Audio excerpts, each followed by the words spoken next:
যদি আপনি twin flame সম্পর্কে থেকে থাকেন, তবে ছোটবেলা থেকে নিজের মধ্যে এমন কিছু বৈশিষ্ট্যকে দেখতে পাবেন যা আপনাকে আর বাদবাকি পাঁচজনের থেকে একটু হলেও আলাদা করে তুলবে। কেমন হয় টুইন ফ্লেম জার্নিতে থাকা মানুষদের জীবন?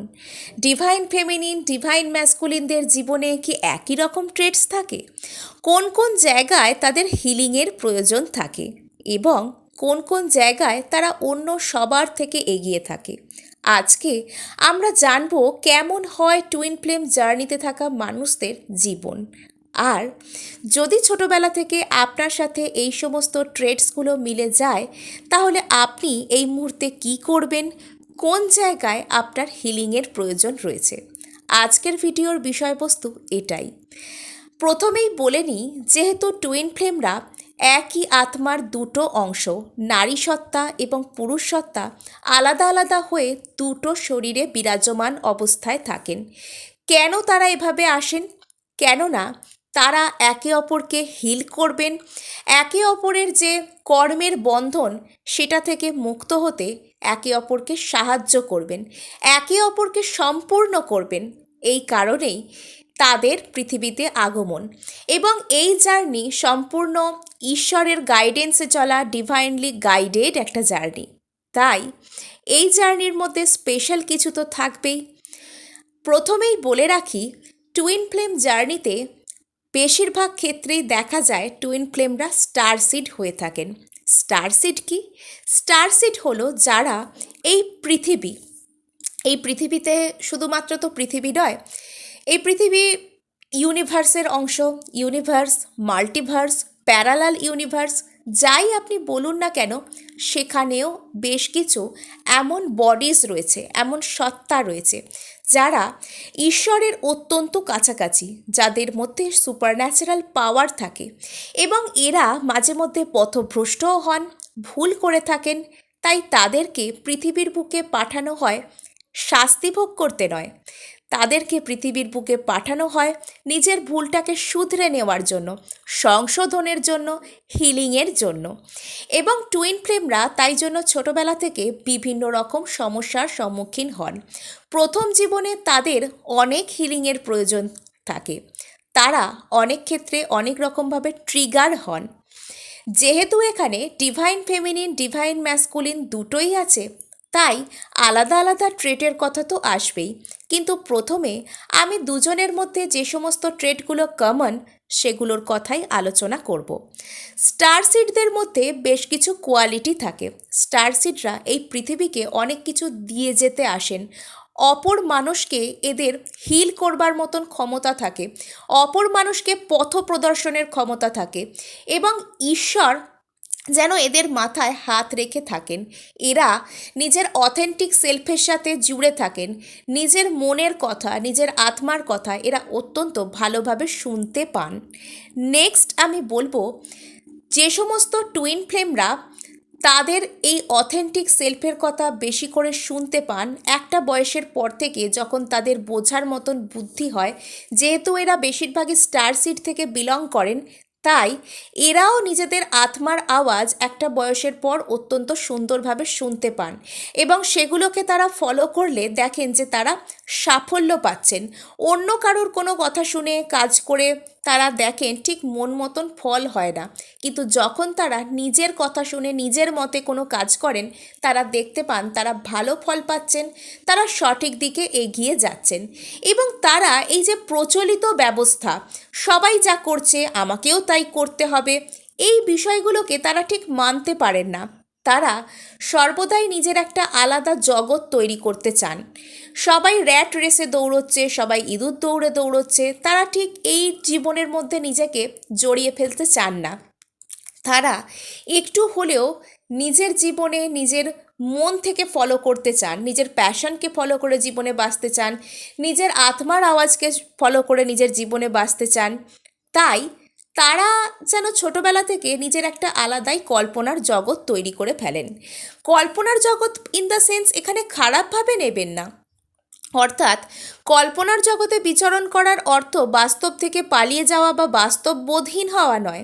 কল্পনার জগতে থাকার অর্থ বাস্তবের মধ্যে থেকেও, সবার সাথে থেকেও যেন কোনো একটা কিছুর মধ্যে নিজের কল্পনার মধ্যে একটা জগৎ তৈরি করা, নিজের যে আমার জীবনটা এরকম হবে, আমি জীবনের প্রতি এই দৃষ্টিভঙ্গি রাখি, যে আমাকে যাই বলুক না কেন আমি জীবনটাকে এই নজরে দেখি, এবং সেটা সুন্দর পজিটিভই হবে, তার মধ্যে নেগেটিভ কোনো কিছু থাকবে না, সেটা পজিটিভভাবেই হবে।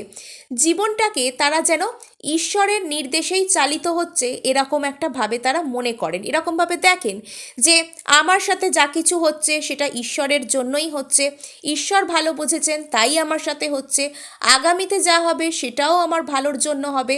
অর্থাৎ তারা আজ আর কালকের ক্ষুদ্র স্বার্থ নয়, তারা আগামীর বৃহত্তর স্বার্থের জন্য বাঁচেন, বৃহত্তর স্বার্থের জন্য কাজ করেন। এবং দেখবেন বেশ কিছু মানুষ বেশ কিছু পরিস্থিতিতে অত্যন্ত ভয় পেয়ে যায়, ওরে বাবারে এটা হয়ে গেল কি হবে তাহলে। কিন্তু এই সমস্ত টুইন ফ্লেমদের মধ্যে একটা কনফিডেন্স থাকে যে যতই পরিস্থিতি খারাপ থাকুক না কেন, ওপরে কেউ একজন আছে যে আমাকে সাপোর্ট করছে, এবং আমার সঙ্গে যা হবে তা ভালোই হবে, সে আমাকে ঠিক পথ দেখিয়ে নিয়ে যাবে। এই যে ঈশ্বরের প্রতি সমর্পণের ভাবনা, এই যে নিজের আত্মা, নিজের অথেন্টিক সেলফ, নিজের ট্রু সেলফের সাথে এত জুড়ে থাকার যে ভাবনা, এটা টুইন ফ্লেমদের মধ্যে কিন্তু সহজাতভাবে থেকে থাকে। নেক্সট, এদের মধ্যে কোনো রকম কোনো স্পিরিচুয়াল অ্যাক্টিভিটি বা এই যে ল অফ অ্যাট্রাকশন, ম্যানিফেস্টেশন, এই সমস্ত কিছু করার ক্ষমতাও কিন্তু সহজাতভাবে থাকে, যেহেতু এরা একটু কল্পনাবিলাসী হন। এবং কল্পনাবিলাসী হওয়ার দরুন যে সবসময় এদের সাথে ভালো হয় তা নয়, দুনিয়াটা তো খুব একটা সহজ নয় এখনকার দিনে, আমরা সকলেই জানি। বেশিরভাগ মানুষই নিজের অথেন্টিক সেলফের সাথে জুড়ে থাকতে জানেন না, তারা আজ ও কালকের ক্ষুদ্র স্বার্থের জন্য মানুষকে বোকা বানানো, মানুষকে প্যাচে ফেলা, এরকম অনেক কিছুই করে থাকেন। টুইন ফ্লেমরা এগুলোকে ঠিক বিশ্বাস করতে পারেন না। যেহেতু তারা বিশ্বাস করেন না যে কোনো মানুষ এরকম করবে কেন, এরকম হবে কেন, মানে ওনারা যেহেতু এই বিষয়টাকে অত্যন্ত ছোট নজরে দেখেন, তার কারণে ওনারা এই ধরনের মানুষদের পাল্লায় সহজে পড়ে যান। কেননা ওনারা এটা বিশ্বাসই করতে পারেন না যে কেউ এতটা ছোট হতে পারে যে ক্ষুদ্র স্বার্থ সিদ্ধির জন্য, একটা সামান্য কিছুর জন্য মানুষকে এরকমভাবে বোকা বানাতে পারে। এই জিনিসটাকেই ওরা বিশ্বাস করতে পারে না।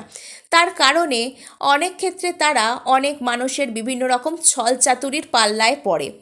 কষ্ট হয়, প্রথম জীবনে অনেক কষ্ট হয়, কিন্তু পরে যখন তারা একটা ব্যালেন্সড, একটা ডিট্যাচড এরকম পর্যায়ে চলে যান যে আজে বাজে লোক তাদের অরার কাছাকাছিই আসতে পারে না, আজে বাজে লোক তাদের থেকে নিজে থেকেই শতহস্ত দূরত্ব মেনটেন করবে, তখন আর তাদের জীবনে এতটা কষ্ট থাকে না। এবার আমি ওই যে প্রথমেই বলেছিলাম, এবার ডিভাইন ফেমিনিন আর ডিভাইন ম্যাসকুলিন আলাদা আলাদা করে বলবো। প্রথমেই চলে আসি ডিভাইন ফেমিনিনের কথায়। এই ডিভাইন ফেমিনিন পার্টটি সবথেকে গুরুত্বপূর্ণ, অর্থাৎ শক্তি। শক্তি ছাড়া কোনো জার্নি সম্পূর্ণ হবে কি করে, এই শক্তি সবথেকে বড় ইম্পর্টেন্ট, এবং শক্তি ছাড়া শিব সবের সমান। তাই চলুন শুরু করে দিই। ডিভাইন ফেমিনিন হচ্ছে মাতৃত্বের রূপ, নার্চারিং, ফেমিনিন, সিম্প্যাথি ওয়ালা যে সাইড, সেই রূপটাকে আমরা দেখতে পাই ডিভাইন ফেমিনিনের মধ্যে। এবং ডিভাইন ফেমিনিনের মধ্যে বেশ কিছু জায়গায় অ্যাকশান নেওয়া, নিজের ওপর নিজে ভরসা করা, এই সমস্ত কিছুর ল্যাক দেখা যায় প্রথম জীবনে, এবং সেটা কেন হয় সেটাও বলবো। যখন দেখবেন কোনো মা সন্তানকে আদর করছে, ভালোবাসছে, তার একরকম রূপ, কিন্তু যখন সেই মা দেখে সন্তানের উপর কোনো বিপদ আসছে, কেউ তার ক্ষতি করতে আসছে, বা সন্তান তার কথা শুনছে না, ভুল সঙ্গে জড়িয়ে পড়ছে, তখন তার আর এক রূপ দেখা যায়। অর্থাৎ একই মায়ের মাতৃসুলভ রূপ, আবার একই মায়ের যোদ্ধা স্বরূপ রূপকে আমরা দেখতে পাই। এই দুটো মিলিয়েই মা। সন্তানের উপর যখন বিপদ আসে মা যোদ্ধা হয়ে ওঠেন। ঠিক সেরকমভাবেই যখন ডিভাইন ফেমিনিনের লোয়ার চাক্রাগুলো ব্যালেন্সড হতে শুরু করে, এটা দেখা গেছে যে ডিভাইন ফেমিনিনদের সাধারণত লোয়ার চাক্রাসে একটু ব্যালেন্সের প্রয়োজন, একটু হিলিংয়ের প্রয়োজন থাকে। রুট, স্যাক্রাল, সোলার প্লেক্সিস, এই সমস্ত চাক্রাগুলো আমাদেরকে জীবনে ব্যালেন্স রাখতে, কনফিডেন্স, কারেজ, অ্যাকশন, জীবনে চলার পথে যখন যা করা দরকার সেগুলো নেবার মতন যে এনথুজিয়াজম, সেগুলোর জন্য এই সমস্ত লোয়ার চক্রাগুলোই দায়ী। এবং সেই জায়গায় যেহেতু হিলিংয়ের প্রয়োজন থাকে, ডিভাইন ফেমিনিন প্রথম জীবনে নিজের সত্তাকে ঘিরে, নিজের কেরিয়ার, নিজের কাজ, নিজের আইডেন্টিটি ক্রিয়েট করা, এগুলোকে ঘিরে একটু হলেও সমস্যার সম্মুখীন হয়। তার কারণে তার লোয়ার চাক্রাসে হিলিংয়ের প্রয়োজন থাকে। এবং ডিভাইন ফেমিনিন যখন আস্তে আস্তে নিজেকে হিল করতে শুরু করে, তখন তার থেকে পাওয়ারফুল কিন্তু আর কেউ হয় না। এবং তার সাথে এই সমস্ত সাইকিক অ্যাটাকসগুলো হওয়া, তাকে কেউ এসে ভুল বোঝানো, তার সুযোগ নেওয়া, এই সমস্ত দিকগুলো আস্তে আস্তে পুরোপুরি কেটে যায়। তখন যে সমস্ত মানুষগুলো সুযোগ সন্ধানী হয়, সেই সমস্ত মানুষগুলো তাকে সম্মান করে, সমীহ করে এবং সম্মানজনক দূরত্ব বজায় রাখতে শুরু করে নিজে থেকেই। তখন তারা বুঝে যায় যে একে আর সেরকম আগের মতন কবজা করা সুবিধে হবে না, কেননা এ সম্পূর্ণ ব্যালেন্সড একজন মানুষ, বুদ্ধিমান একজন মানুষ, বুদ্ধিমতী একজন মানুষ। তাই তারা নিজেরা যে যার কেটে পড়ে। নেক্সট আর একটা কি, যে সমস্ত ডিভাইন ম্যাসকুলিনরা জীবনে চলার পথে প্রথম জীবনে যে সঠিক পার্সপেক্টিভ, কে তার জন্য ভালো, কে তার জন্য সঠিক, এগুলো তাদের মধ্যে বোঝার একটু অভাব থাকে। এবার কেন থাকে সেটাও বলে দিচ্ছি। এবং এই সমস্ত ডিভাইন ম্যাসকুলিনরা জীবনে একটা যেন ফলস ইগোকে ধরে চলতে শুরু করেন। অনেক ক্ষেত্রে এদের ফ্যামিলি নার্সিসিস্টিক প্যাটার্নের হয়ে থাকে, অর্থাৎ নিজেদের ছেলে বা নিজেদের মেয়েকে নিজেরা আঁকড়ে ধরে রাখবো, তার জীবনে কাউকে আসতে দেবো না, সর্বদা তাকে কন্ট্রোল করব, নিজেদের ইচ্ছা মতন তাকে পরিচালনা করব, নিজেদের স্বার্থে কাজে লাগাবো। এই ধরনের ট্রেট তাদের ফ্যামিলিতে বা নার্সিসিস্টিক ট্রেট উভয়ের ফ্যামিলিতেই দেখা যেতে পারে, বা খুব কাছাকাছি কেউ তার কোনো ক্ষতি করার চেষ্টা করতে পারে। এবং সে অনেক সময় নিজেই বুঝতে পারে না তার জন্য ঠিক কে ভালো, যার জন্য ডিভাইন ম্যাসকুলিন বারবার অনেক কার্মিক সম্পর্কে জড়িয়ে পড়ে এবং সেখান থেকে সে বারবার আঘাত পায়। এই আঘাতের মাধ্যমে কিন্তু তাকে বোঝানো হয়, তাকে ট্রিগার করা হয় যে কোন জায়গায় তোমার চিন্তাভাবনা বদলানোর দরকার, কোন জায়গায় তোমার হিলিংয়ের দরকার। তার হিলিংয়ের দরকার থাকে হার্ট চক্রা, থ্রোট চক্রা, যেটা মনের কথা বলতে সাহায্য করে, হার্ট চক্রা। ভালো আমার কাকে বাসা উচিত, ভালোবাসা আমার কিভাবে গ্রহণ করা উচিত সেটা বুঝতে শেখা, আন্ডারস্ট্যান্ডিং হওয়া।